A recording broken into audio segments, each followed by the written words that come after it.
여러분 반갑습니다. 오늘 가룟 유다 아닌 마띠아로라는 제목으로 하나님의 말씀을 전하려고 합니다. 우리 지난주부터 2024년 새해 첫 예배를 드렸습니다. 그리고 사도행전이라는 이제 복음서 다음에 있는 사도행전으로 강해를 시작했습니다. 사도행전의 주제가 되는 키워드 2개를 말씀드렸었는데, 첫 번째는 성령이었고 두 번째는 교회였죠. 그래서 지난주 혹시 설교 제목 기억하시는 분 계시나요? 그렇지. 예진이 좋았어.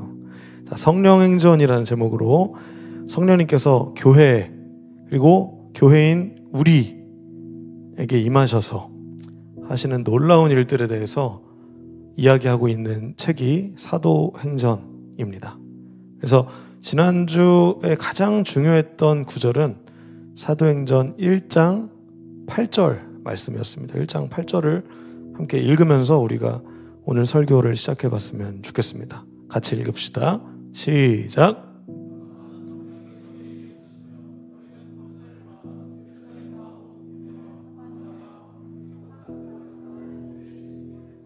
아멘. 우리가 예수 그리스도를 믿고 또 성령이 우리에게 오십니다. 그리고 우리는 비로소 예수님의 어떤 사람으로 증인으로 살아가고 있습니다. 또 증인으로 살아가게 될 것입니다. 그래서 오늘 이제 1장 8절에서 성령 그리고 예수님께서 다시 오신다는 걸 말씀하시고 하늘로 이제 올라가셨어요. 그리고 이제 9절에서 11절, 제가 지난주에는 설교가 너무 길어져서 말씀 못 드렸는데 함께 보도록 하겠습니다. 이 말씀을 하신 후에, 이 성령이 오시면 어떻게 된다 말씀하신 후에 하늘로 올라가셨습니다. 올라가시는 모습은 구름에 가려 보이지 않았고요. 10절 넘겨주세요. 그리고 하늘만 쳐다보고 있었어요. 제자들은 이제 우리는 어떻게 해야 되지? 성령이 오신다고 하시는데 우리 이제 어떻게 해야 되지? 손가락 빨고 있었는데 갑자기 흰 옷을 입은 2사람이 나타나 그들 곁에 섰다고 합니다. 11절. 그리고 흰 옷 입은 2사람이 왜 하늘만 쳐다보고 있습니까? 하늘로 올라가신 예수님께서 다시 오실 것입니다 라고 말하고 나서 이제 오늘 본문이 이제 시작이 되는 것입니다. 12절인데요 12절에 보시면 이렇게 나와 있습니다. 사도들은 올리브산, 예수님이 승천하신 산이죠. 개역개정에 보면은 감람원 혹은 감람산이라고도 나와 있습니다. 올리브산을 떠나서 예루살렘이라는 곳으로 다시 돌아갔는데요. 왜 예루살렘으로 돌아가게 되었냐면 흰옷을 입은 2사람의 이야기도 있었지만 예수님이 예루살렘에 있어라 라고 명령을 하셨기 때문입니다. 다시 말하면 사도들이 예수님의 그 명령을 지켜서 예루살렘으로 돌아간 것입니다. 그런데 이제 여기서 조금 TMI를 여러분들께 말씀드리면, 예루살렘은 당시의 제자들을 핍박할 수밖에 없었던 곳이에요. 왜냐하면 제자들이 예수님을 어떻게 했어요? 이천아, 예수님 어떻게 했어? 핍박하고 어디에 매달았습니까? 십자가 매달아서 죽였잖아요. 그러니까 우리의 리더를 죽인 곳으로 호랑이 굴로 다시 기어 들어갔다고요, 제자들이. 왜? 예수님이 명령하셨기 때문에. 부활하신 예수님의 명령이었기 때문에 나도 죽을 수도 있었던 그곳으로 돌아갔다는 것이 이 12절에 숨겨진 말이에요. 예루살렘으로 그들은 예수님의 명령을 따라 돌아갔습니다. 당시의 유대 사회에서는 안식일, 그러니까 주일에 할 수 있는 노동이 정해져 있었어요. 심한 노동을 하면 안 됐습니다. 그래서 거리를 이렇게 지정을 해놨는데요. 1km 정도 됐다고 합니다. 그래서 1km 정도로 거리가 있는 올리브산에서 예루살렘까지 걸어간 거예요. 근데 이제 직선 거리가 1km 정도고, 1km면요, 우리 교회에서 시청 아시죠, 여러분? 시청까지가 한 1km 조금 넘는다고 합니다. 1km 정도. 그런데 이제 길 따라가면 조금 더 거리가 있잖아요. 근데 한 3km 정도 되는데 올리브산을 예를 들어서 월봉산 아세요, 여러분? 월봉산? 월봉고 있고 막 쌍용도서관 있고 그쪽이 월봉산인데, 그쪽에서 나사렛에 사시는 분들 잘 아시겠네요. 우리 교회까지 이제 걸어온 거예요. 대충 느낌이 오시죠? 월봉산에서 우리 교회까지 걸어왔습니다. 예수님의 명령에 따라서 월봉산에서 신불당까지 걸어와서, 그 다음에 13절 봅시다. 돌아와서 다락방으로 올라갔습니다. 여러분 기억력 좋으신 분들은 기억하시겠지만, 이 다락방에서 예수님이 마지막 식사, 마지막 만찬도 하시고 빵도 주시고 포도주도 주시고 또 발도 씻겨주시고 마지막 설교도 하셨고, 그곳이 이 마가의 다락방이에요. 이곳으로 다시 왔습니다. 다락방에 모인 사람들 누구예요? 베드로, 요한, 잘 아시죠? 이제 좀 생소해집니다. 야고보, 안드레, 또 빌립, 그리고 망설였던 도마, 의심했던 도마, 그리고 바돌로메, 그리고 마태복음 쓴 마태, 알페오의 아들이라는 야고보가 둘이죠. 그리고 열심당원이라는 약간 센케였던 시몬, 그리고 야고보의 아들 유다, 이런 제자들이 다락방, 그 마가의 다락방에 올라갔습니다. 14절 봅시다. 네. 그래서 그들이 14절로 넘겨주세요. 죄송해요. 13절 조금 그럼 더 얘기하고 가겠습니다. 그래서 우리가 자 상상해 봅시다. 월봉산에서 두란노교회까지 걸어왔어요. 걸어와서 이제 여기 3층으로 올라온 거예요. 두란노교회로 여기 모였습니다. 모인 사람이 한 11명 막 이렇게 됐는데, 예를 들어서 현우, 재우, 예은이, 영광이, 이천이, 예진이 이렇게 온 거예요. 여기 이렇게 모여서 예수님의 명령에 순종해서 핍박을 생각하면서도 여기에 모였습니다. 3층에 모였어요. 그래서 예수님이 어떤 약속을 하셨었냐면, 사도행전 1장, 우리 지난주 설교에 나왔던 4절 말씀입니다. 4절 말씀 보여주세요. 네, 1장 4절 다음으로 넘겨주시면, 식사하시다가 예루살렘 떠나지 말고 약속하신 선물을 기다려라 말씀하셨어요. 약속하신 선물 뭡니까? 지난주 가장 중요한 주제였던 성령님이 우리의 선물이십니다. 그래서 그 선물을 기다리라고 하셨어요. 제자들은 그 선물 성령님을 기다렸습니다. 왜냐하면 계속해서 이 말씀을 하셨기 때문이에요. 그리고 오늘 여러분들에게 예수님은 명령하고 계십니다. 떠나지 말고 약속한 선물을 기다려라 라고 우리 다윤이에게, 우리 인국에게 오늘도 예수님께서 말씀하고 계신 거예요. 약속하고 계신 거예요. 예루살렘을 떠나지 말고 뭘 기다려라? 선물, 성령을 기다려라. 예루살렘이 어디입니까? 바로 우리의 일상입니다. 우리의 핍박을 기다리고 있는 곳입니다. 우리의 일상과 생활을 회피해서 종교 생활만 하라라는 말씀이 아니라, 먼저 우리의 일상을 회복해야 한다는 것입니다. 우리 일상에 거해야 한다는 거예요. 그래서 뭘 기다려야 됩니까?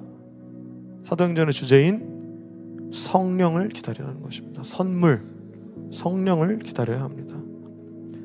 그래서 다락방으로 이제 올라왔습니다. 예루살렘으로 와서 약속대로. 다락방, 이 어퍼룸이라고도 하는 이 다락방은 어디입니까? 여러분 잘 아시는 것처럼 마지막 설교의 장소였고 세족식을 하셨던 곳입니다. 우리에게 그렇다면 다락방은 어디입니까? 바로 이곳입니다. DY 공동체. 이 2시에 드리는 이 DY 예배. 그렇다면 이곳에서 그들이 무엇을 했는지 계속해서 본문에서 우리가 한번 알아보도록 하겠습니다. 14절을 보여주시면, 이 사람들은 여자들과 예수님의 어머니 마리아와 예수님의 동생들과 함께, 자, 그 다음에 중요해요. 같이 읽어봅시다. 시작. 꾸준히 한 마음으로 기도하였습니다. 다시 시작. 꾸준히 한 마음으로 기도했습니다. 자, 첫 번째 단어 꾸준히 기도했다. 그 다음 한 마음으로, 꾸준히 한 마음으로 뭘 했습니까? 기도했습니다. 기도했어요. 어떤 걸 기도했을까요? 선물을 받기를 기대한 것입니다. 성령을 받기를 기도했을 것입니다. 꾸준히.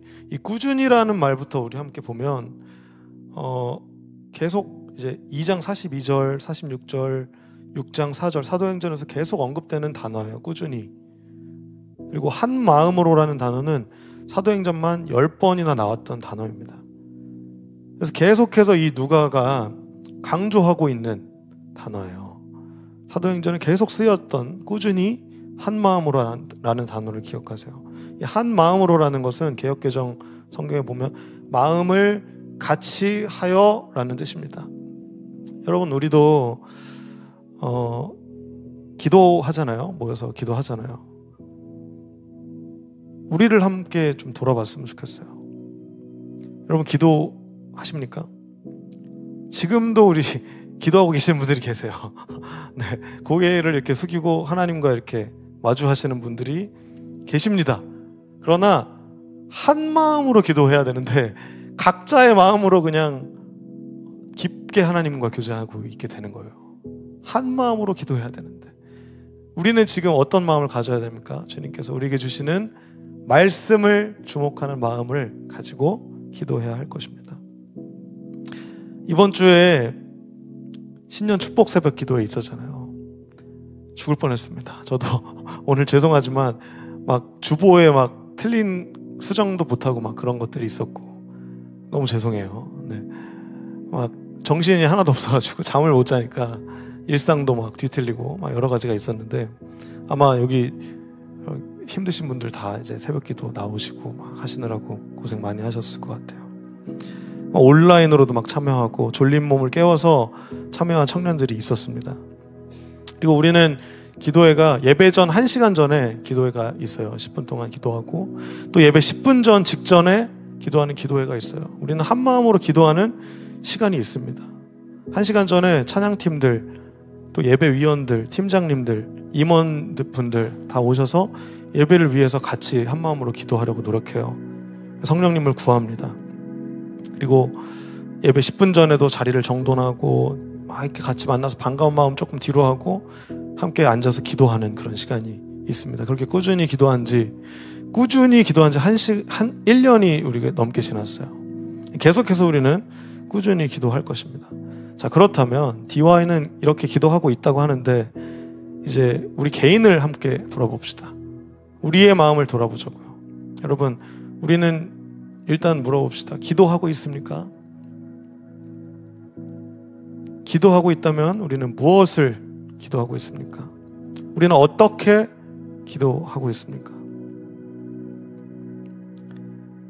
우리가 이 본문을 보면서 같이 우리를 돌아볼 수 있는 시간이 되었으면 좋겠습니다.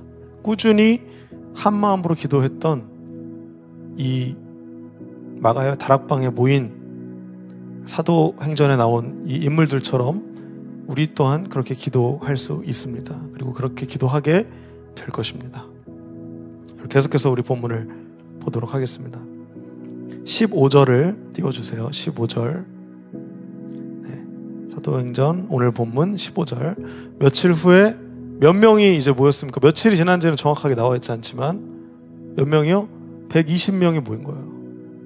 자, 오늘 저기 예은이 있나? 네, 몇 명 왔습니까 오늘? 40명? 안 들려요. 40명. 네. 저희도 제가 처음 왔을 때 20명대 후반 왔는데 이제 40명까지 사람이 많아졌어요. 그리고 며칠 후에 또 사람이 더 많아질 수도 있고 적어질 수도 있을 것 같아요. 근데 상관없이 일단 오늘 본문에 보시면 120명이 한 자리에 모였습니다. 당시 다락방이 되게 넓었어요. 그래서 120명이 마가의 다락방에 모였습니다. 그리고 베드로가 자리에 일어납니다. 자, 이제부터 사건이 시작됩니다. 오늘 본문의 주요한 사건이에요. 16절을 봅시다. 이제 베드로가 이야기합니다. 성령께서, 또 중요한 키워드 나왔죠. 성령께서 다윗을 통해 유다에 관해 말씀하신 것 중에 유다가 예수님을 잡아갈 사람들의 앞잡이가 될 것이다 라고 예언한 말씀이 이루어졌습니다. 네. 이게 이제 시편 41장 9절에 다윗이 자신을 배신한 사람들, 원수들을 이야기한 내용인데 이것이 유다도 예언한 것이다 라고 이야기하는 장면이에요. 누가? 베드로가 이제 딱 갑자기 기도하던 중에 120명이 있는데 기도하던 중에 이 말씀을 이야기를 딱 한 상황입니다. 그래서 이거는 가룟 유다를 예언을 한 거죠. 가룟 유다. 유다가 예수님을 잡아간 사람들의 앞잡이가 될 것이다. 예언을 한 거죠. 17절 봅시다. 그런데요, 여러분, 유다가 우리 배신의 아이콘이잖아요. 배신자고. 그러니까 예를 들면은 뭐 데이빗이란 이름은 많이 지어요. 뭐 존이라는 이름 많이 지어요. 왜냐하면 중요한 사도들이고 제자들이니까. 근데 유다라는 이름 많이 짓습니까? 많이 안 줘요. 왜냐하면 좀 부정적이니까. 근데 이 부정적이고 정말 망한, 정말 그야말로 사망한, 자살한 이 인물도 사실은 제자들 중에 한 사람이었어요. 예수를 누구보다 가깝게 있었고 누구보다 따랐던 가장 중요한 12제자 중 한 사람이었어요. 우리도 가룟 유다처럼 될 수가 있다는 사실이에요.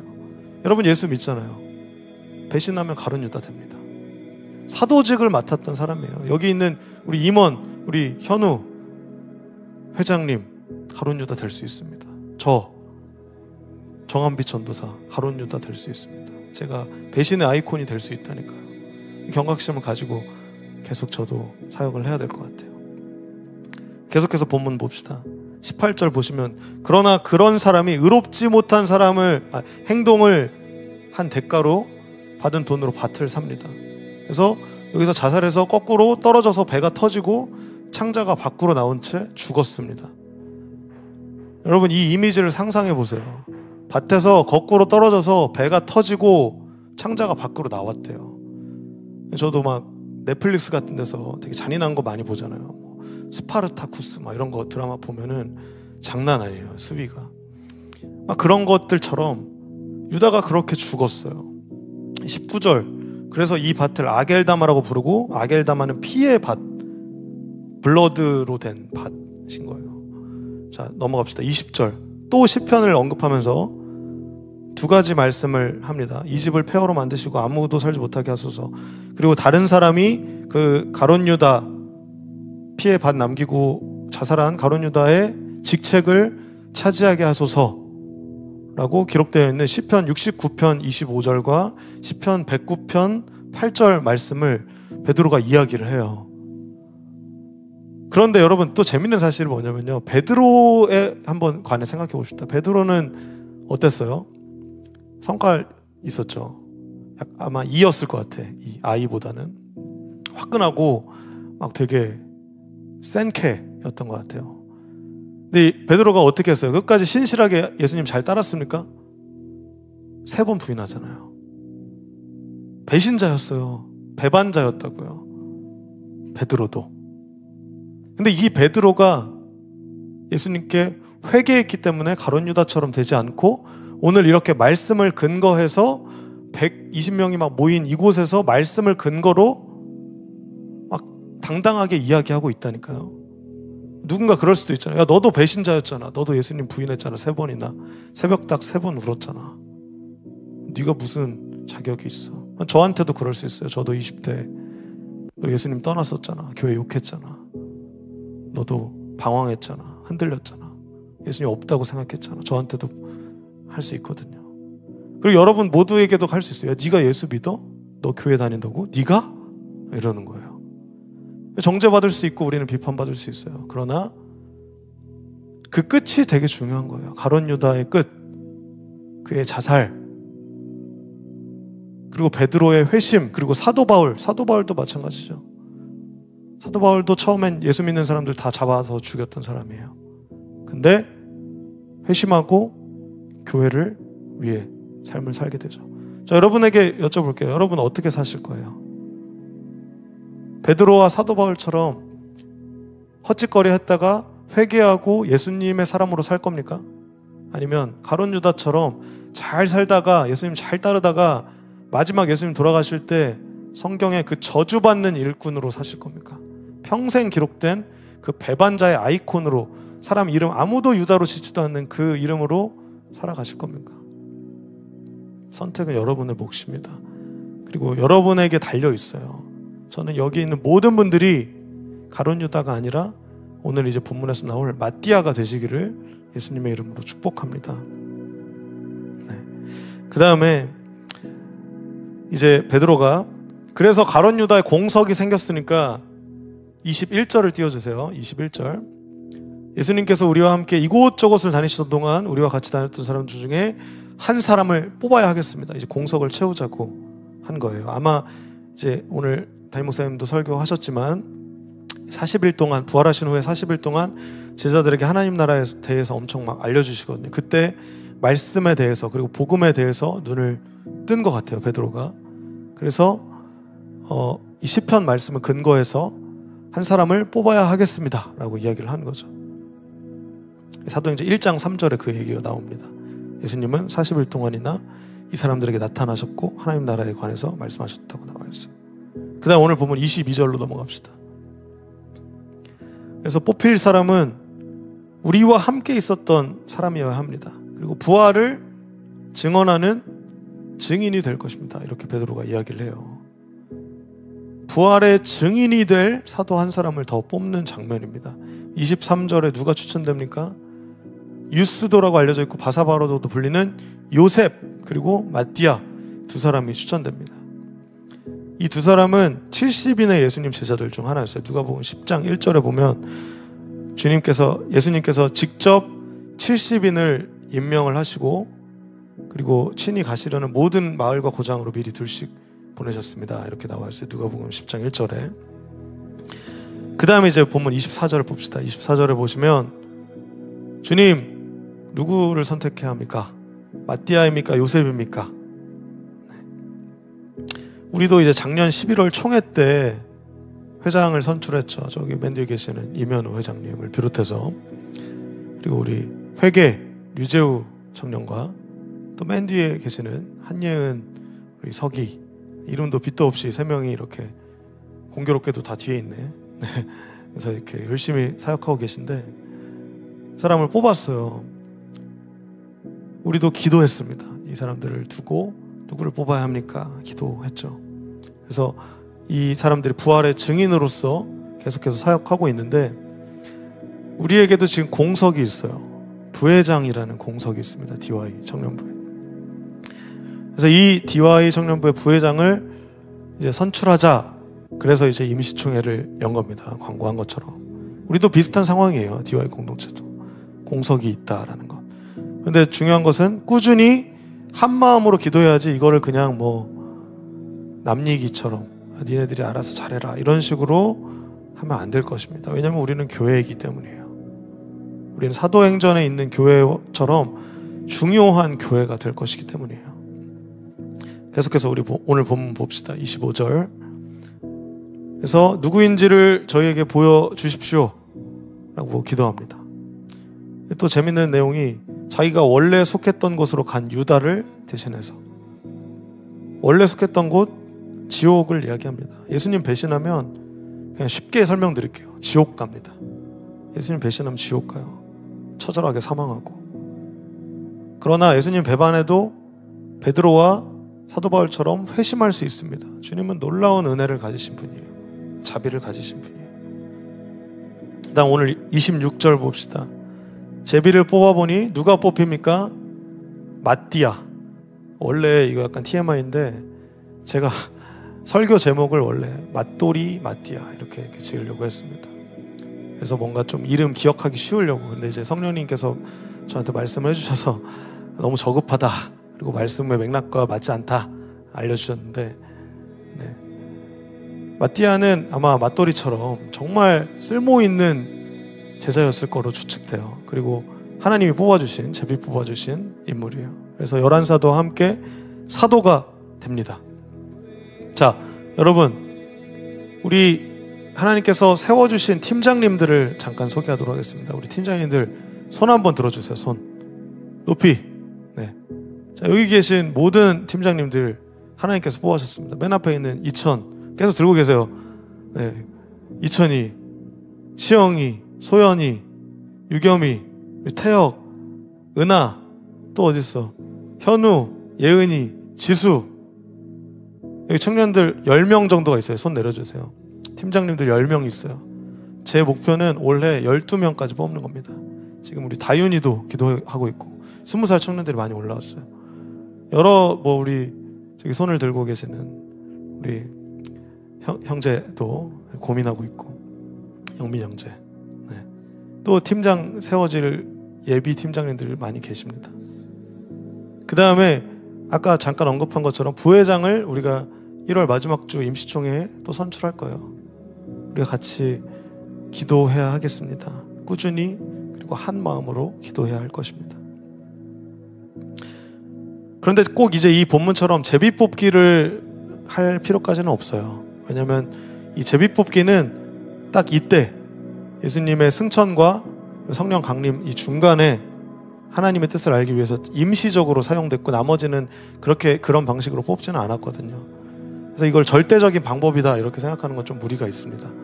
아무튼 우리는 그래서 공동체가 인정하고 또 하나님이 원하시는 팀장과 임원들을 선출하게 될 것입니다. 자, 그래서 오늘 본문을 좀 정리하고 요약하면 이렇습니다.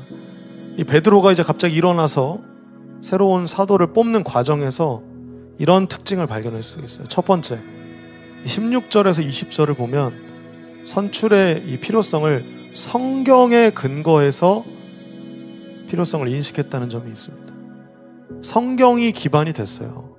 시편 말씀, 성경에 기반해서 공백을 채우게 되는 것입니다. 그다음 두 번째, 21절과 22절을 보시면 구성원의 지지를 받는 사람입니다. 같이 다녔고 함께 있었던 사람을 선출합니다. 세 번째, 24절을 보면, 그리고 계속된 본문을 보면 기도, 어떻게 기도했다고요? 꾸준히, 그리고 어떤 마음으로? 한 마음으로 기도했다는 거예요. 이 세 가지의 특징을 발견할 수 있습니다. 자, 그렇다면 여러분, 우리 오늘 본문을 마지막으로 우리에게 적용합시다. 여러분, 우리는 성경을 근거로 살아갑니까? 라는 질문을 우리 함께 스스로에게 던졌으면 좋겠고, 두 번째는 우리는 함께 다니는 사람입니까? 이 DY에 거하는 사람입니까? 우리의 모임에 참여하십니까? 예배에 참여하십니까? 공동체에게 인정받는 사람입니까? 를 스스로에게 물어봤으면 좋겠고, 세 번째는 여러분 기도하십니까? 꾸준하게 한 마음으로 기도하고 계십니까? 지금 하나님 만나는 이거 말고 정말 우리가 꾸준히 기도하고 있냐는 이야기예요. 축복 새벽 기도의 마지막 설교, 담임 목사님 설교 중에 구경꾼이 아니라 참여자가 되어야 한다고 말씀을 하셨습니다. 우리는 하나님의 증인이 되어야 하겠습니다. 하나님의 말씀에 근거해서, 그리고 구성원들의 지지를 받으며, 또 우리가 한 마음으로 꾸준히 기도함을 통해서 하나님의 부활을 증거하는 증인으로서의 삶을 살아가야 하겠습니다. 우리 1월 마지막 주 임시총회 공석 임원 선출과 또 비어있는 팀장 자리에 대해서 관심을 가져주시고 지원해 주시고 또 기도해 주시면 정말 감사하겠습니다. 우리 함께 기도함으로 오늘 설교를 마치겠습니다. 기도하시겠습니다.